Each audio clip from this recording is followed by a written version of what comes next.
2시간 전에 마감한 트레이더가 생생하게 전하는 글로벌 마켓 리뷰 델타원입니다.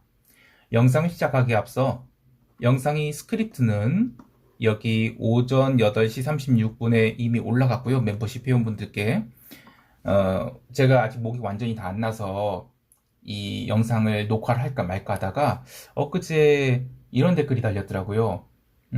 뭐 시장을 못 맞추면 핑계를 대고 영상을 안 올린다 뭐 이런 식으로요. 근데 그렇게 해석을 안 하셨으면 좋겠어요. 뭐 여하튼 다 시장 이야기 돌아올게요. 우리 증시는 저 PBR 중심으로 주식 중심으로 급등이 나왔고요. 또 해외 시장은 장중에 굉장히 지루한 흔들기 장세가 이어지다가 오후장에 몇 가지 뉴스를 나오고 장 마감 후에는 메타, 아마존 실적 발표가 나오면서 사흘간의 눌림을 모두 감싸고 신고가 마감을 했습니다. 참 강한 미국 시장인데요. 시장 어떻게 보고 있는지 대응 전략과 함께 이야기합니다. 먼저 아시아 세션 갑니다. 우리 증시는 갭 다운 출발 후 아래로 밀어내리려는 움직임이 있었습니다만 본장 개장과 함께 외국인이 현물을 10분 만에 900억을 매수한 등 아주 강력한 매수세가 유입되면서 지수 상승을 견인하기 시작했어요. 영상을 계속 보신 분들은 제가 개장 후 단위 시간당 매수 매도 규모를 굉장히 중요하게 여긴다는 것을 아실 텐데요. 보통 이 기준이 30분당 얼마, 1시간당 얼마 이렇게 잡는 편이죠. 그리고 최근 외국인들은 일중 매매를 해봤자 1000억 단위의 순매매를 기록한 등 공격적인 매매가 없었어요. 근데 오늘은 10분 만에 강력한 현물 매수가 유입되면서 야 이거 하락은 아니구나 하는 판단을 할 수 있었습니다. 시장을 볼 때 연초, 분기초, 월초, 주초 이런 식으로 어떤 기준 단위의 첫 거래일은 아주 중요해요. 의미 있는 방향성이 나온다면 해당 기준 단위의 역방향 정점, 그러니까 오늘 같은 경우에는 상승 방향이 의미 있는 정방향이죠. 그러므로 그 역방향은 하락이에요. 하락의 정점을 짧은 시간 내에 깨면 안 돼요. 그만큼 비용을 들여서 방향성을 잡았기 때문에 열심히 잡은 포지션을 빠르게 뒤집을 필요가 없는 것이죠. 혹시라도 그렇게 뒤집는 흐름이 나온다면 이건 굉장히 의미 있는 뒤집음이기 때문에 그건 인정해야 되는 거예요.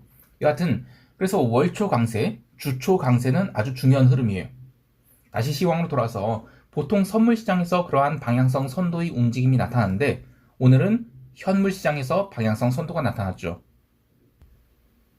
장마감까지 외국인들은 선형적인 현물 매수를 보이면서 무려 1조 원이 넘는 현물을 매수했는데요. 현물 1조 매수 참 오랜만에 보이는 수치입니다. 하지만 선물 시장에서는 매수 규모가 약했어요.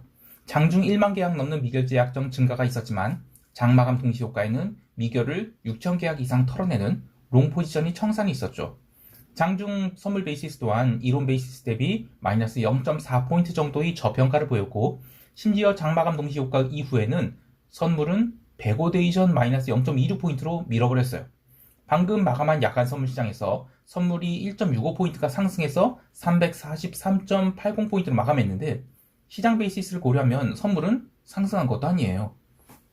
즉 오늘 우리 시장의 상승은 우리 시장 자체의 재료인 이 저 PBR주 마이콜 때문인 것이지 글로벌 증시 리스크 온 때문이라고 할 수는 없는데요.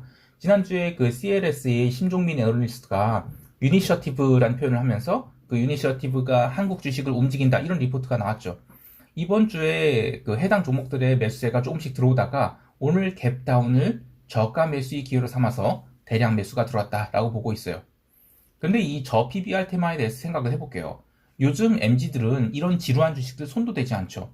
텔레그램 방에서 내러티브 만들어서 열심히 막 밀어붙이고 세일즈 하면 수익이 쭉쭉 나던. 근데 그들이 이젠 그렇게 그 도박과 같은 종목들에 흥분하다가 이 움직여봤자 원디지트 수익률밖에 안 보이는 종목들 이런 손은 안 됩니다. 자, 그런데 이제 문제는 기관들이에요.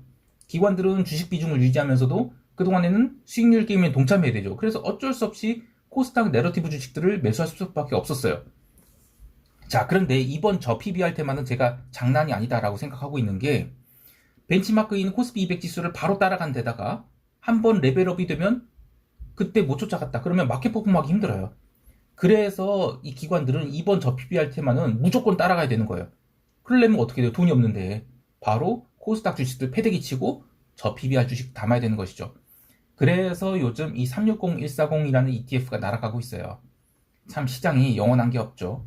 영원히 좋은 것도 없고 안 좋은 것도 없습니다.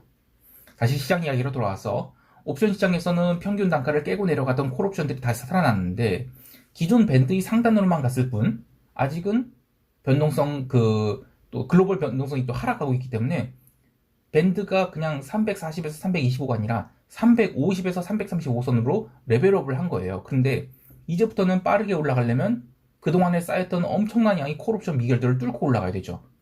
저는 아까 얘기했지만 이 저 PBR 테마가 우리 증시에서 굉장히 의미 있는 움직임을 보일 테마라고 생각해요. 그런데 이걸 만기주에 당길지 그 뒤에 당길지 이거는 별개 일이죠. 여하튼 점진적 하락뷰는 일단 철수입니다. 그리고 상승은 천천히 콜옵션 미결들 환매시켜 가면서 올라갈 것으로 봐요. 옵션 시장을 조금 더 보면 먼슬리 옵션이 지금 만기 일주일 안으로 들어왔죠. 그래서 외국인들은 감마값이 높은 콜옵션을 매수하고 있어요. 이거는 지수의 급등을 대비하는 모습이 있죠. 그래서 저는 이번 이 저피발 테마가 가볍게 넘어갈 일이 아니다. 이거는 외국인들 똑같이 생각하고 있다. 이렇게 봐요. 그럼에도 불구하고 콜옵션 미결이 털리기 전에는 과연 곱게 당길 수 있을지 모르겠습니다. 그래서 장중에 콜옵션 미결, 특히 350 감소를 제일 중요하게 보고 있습니다. 요게 줄어든다? 그러면 시장 진짜 가는 것이죠. 자, 만기 이전에 땡길지, 만기 이후에 땡길지는 시장 상황에 달려있어요. 하지만 시장은 의미 있는 바닥을 치고 돌아 올라간 것이다. 이렇게 보고 있습니다. 시장 총평 때 좀 더 자세한 이야기 하기로 하고, 이제 유럽 세션 넘어갈게요. 유럽 증시는 최근의 흐름과 조금 다른 모습을 보였습니다. FOMC 이후로 눌림이 나왔는데 그 눌림폭이 생각보다 크지 않았던 유럽 지수 선물이 유럽 세션 개장 30분 전에는 꽤나 강하게 눌리는 일이 있었죠.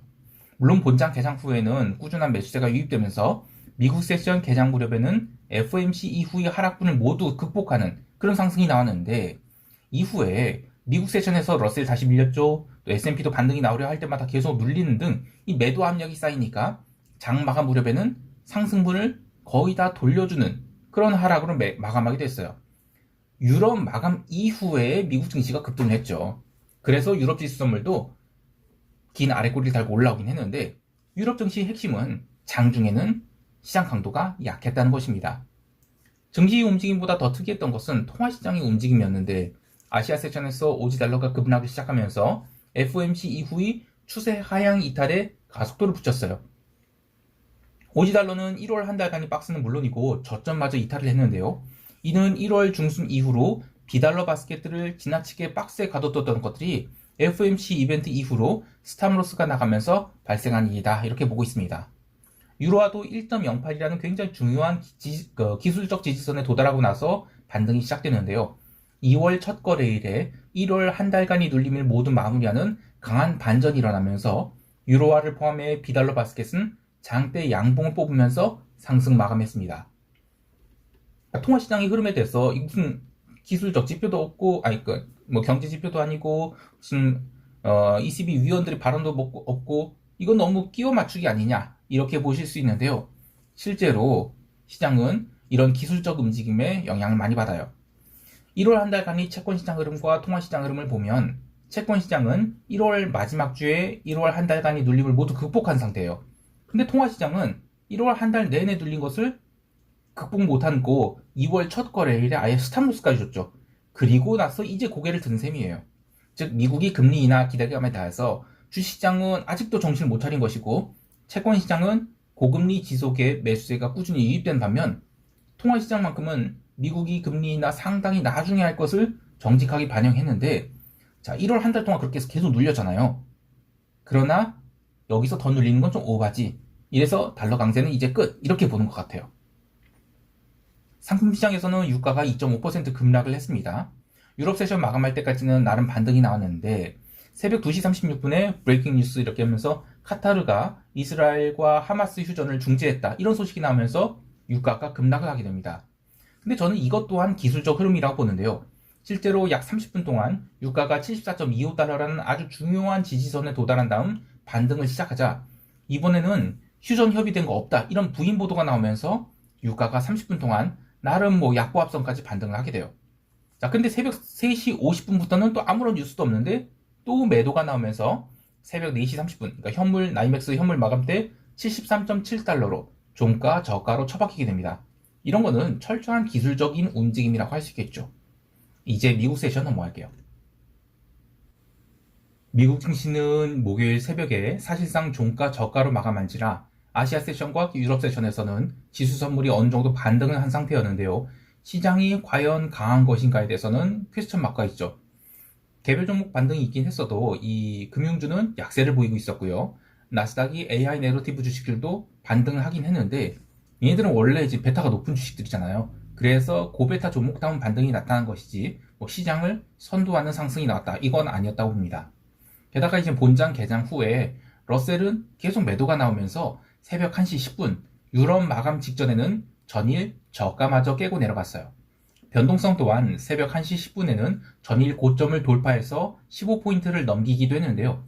FOMC 이후 충분히 실망 매물이 이어질 수 있는 상황이었죠. 하지만 유럽 증시 마감 후 S&P 중심으로 강력한 매수세가 유입되면서 지수는 꾸준하게 상승하게 됩니다. 나스닥이 개별 종목들은 나름 매도가 나오면서 상승을 제한하려 했는데 1%가 조금 넘은 선에서 마감을 한 나스닥 선물은 장 마감 후 이 메타의 실적 발표에 강력한 상승을 시작했고요. 이어서 아마존의 실적에 또 한 번 레벨업, 그리고 애플 실적 발표에 의해는 조금 눌리려는 듯 했는데 시장이 밀리지가 않는 거예요. 그러자 숏커버가 종가까지 나오면서 나스닥 선물을 17,648포인트까지 당기게 됩니다. 이러한 급등으로 인해 S&P 선물은 1월이 고점마저 한 번에 돌파하는 강력한 장대 양봉이 나왔는데요. 여기서 냉정하게 생각해봐야 될 거 있어요. 지난번에 그 에드 야데니가 이야기했던 것처럼 이 멀티플 확장이 이루어지고 있는데 이거는 시장이 투기 영역에 들어섰다는 것이죠. 어제 시간외에서 메타가 두 자릿수 상승하면서 신고가를 장대 양봉으로 뚫어버렸고 아마존도 신고가는 아니지만 연중 고가 갱신에 엔비디아는 역사적 신고가 갱신. 여기서 더 간다? 글쎄 저는 롱으로 돌리고 싶은 생각 전혀 없습니다. 하지만 오늘이 양봉으로 시장은 가격 조정은 아니다, 기간 조정이다, 이런 선언을 한 것 같아요. 자, 그렇다면 투자자들은 이런 생각을 할 수 있을 것 같습니다. FOMC 이벤트가 끝나고 종가 저가로 늘렸는데 거기서는 매수를 해야지 무슨 매도 마인드냐라고요.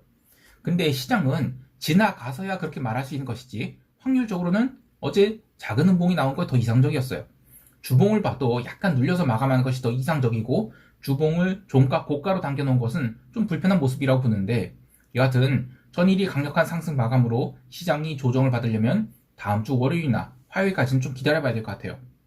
변동성은 다시 내려가서 14포인트 초반까지 내려왔는데요. 저는 잔존일이 아직 넉넉한 3월물로 변동성 선물을 15포인트 초반에서 계속 매수 중이에요.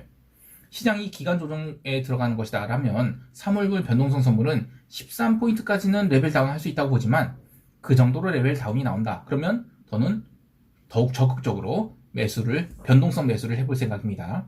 자, 이제 시장 총평하면서 대응 전략 이야기할게요. 우리 증시는 갭상승 출발하겠지만 어제 실적 발표 전에 미국 시장 흐름은 FOMC 이벤트 흐름을 기간 조정으로 소화하는 것에 불과했고 장 마감 후에 시간 내에서 1% 넘게 폭등을 했죠. 아마존과 메타가 두 자릿수 상승해서 올라간 것이라 우리 시장에 영향을 주는 것은 개장 초에는 제한적일 것으로 봅니다.